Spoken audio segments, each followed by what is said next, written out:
Hello, good morning, and welcome to Lesson 54 of A Course in Miracles. Lesson 54 is a review of Lessons 16 through 20, and I'm going to just read those first. I have no neutral thoughts. I see no neutral things. I am not alone in experiencing the effects of my seeing. I am not alone in experiencing the effects of my thoughts. And I am determined to see. And so then I'm just going to read all of the extra information that's in all of these so that we can look at those in more depth. Number one, I have no neutral thoughts. Neutral thoughts are impossible because all thoughts have power. They will either make a false world or lead me to the real one. But thoughts cannot be without effects. As the world I see arises from my thinking errors, so will the real world arise before my eyes as I let my errors be corrected. My thoughts cannot be neither true nor false. They must be one or the other. What I see shows me which they are. Number two, I see no neutral things. What I see witnesses to what I think. If I did not think, I would not exist because life is thought. Let me reread that. If I did not think, I would not exist because life is thought. Let me look on the world I see as the representation of my own state of mind. I know that my state of mind can change. And so I also know that the world I see can change as well. Number three, I am not alone in experiencing the effects of my seeing. If I have no private thoughts, I cannot see a private world. Even the mad idea of separation had to be shared before it could form the basis of the world I see. Yet that sharing was a sharing of nothing.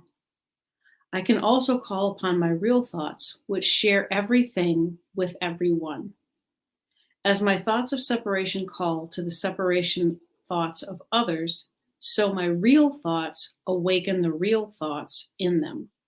And the world my thoughts show me will dawn on their sight as well as mine. Number four, I am not alone in experiencing the effects of my thoughts. I am alone in nothing. Everything I think or say or do teaches all the universe. As the Son of God cannot think or speak or act in vain, he cannot be alone in anything.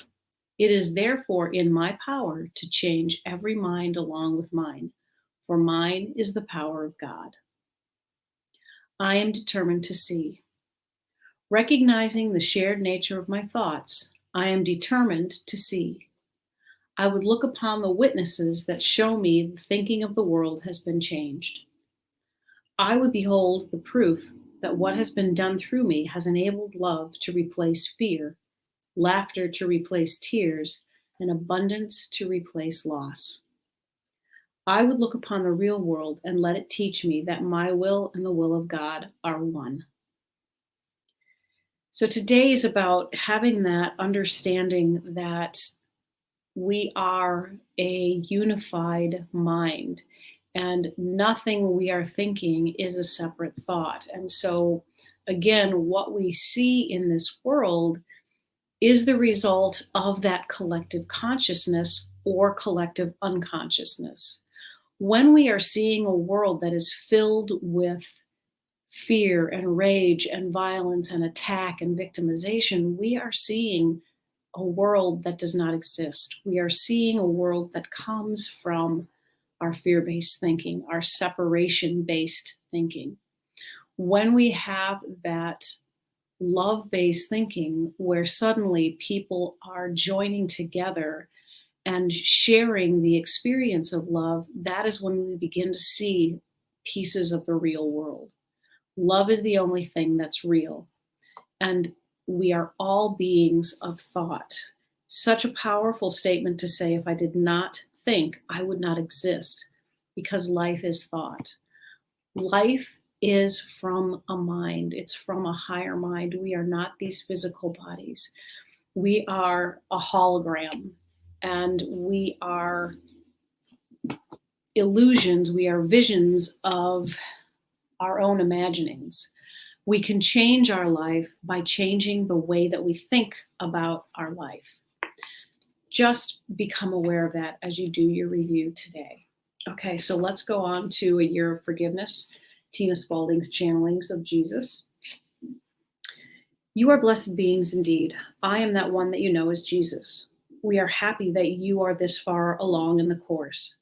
We keep reminding you that we are happy so that you know of the great appreciation on this side for those of you willing to step up your spiritual practice and join with us in the transformation of your mind and the world.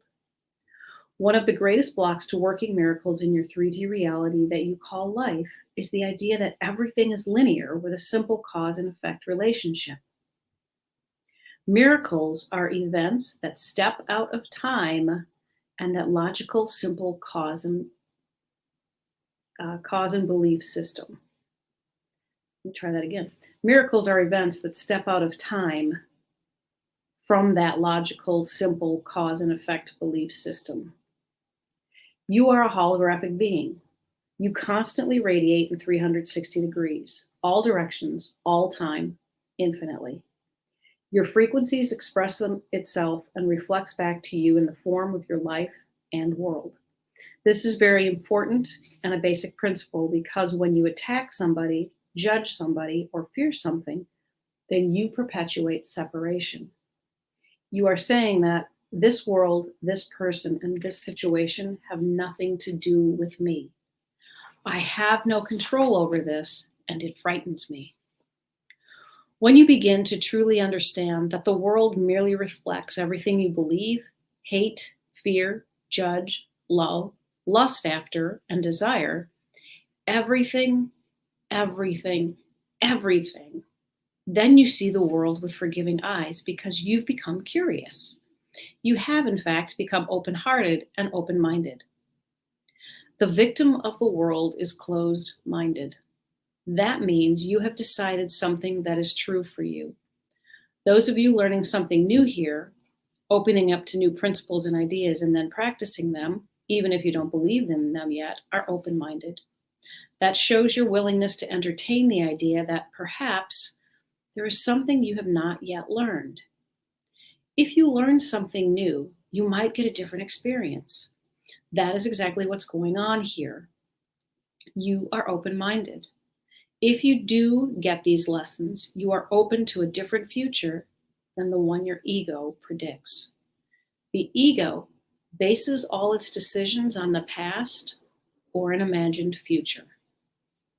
If you remain present and aligned, and you base your actions, thoughts, words, and deeds on these teachings, then you stay in the present moment where you can allow life, spirit, and God's ideas to guide you.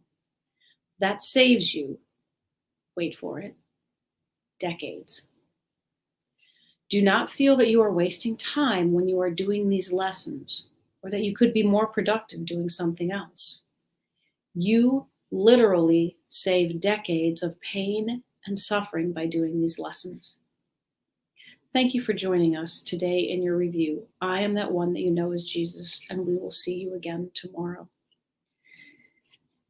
These lessons can be frustrating, and these lessons can sort of feel like they're taking away time from our day and that they're very extraneous. And so what Jesus is saying in this channeling is, your efforts may not be visible right now, but they will be. They will become visible. They will become experiential. And I have talked about this frequently. When you stop and you use the past as a reference and you look back to see where you have been, you will understand that you do not react in the same way that you ever used to, and that life is very different from what it ever was before. I hope you have a spectacular day, and I will talk to you again tomorrow. Bye, guys.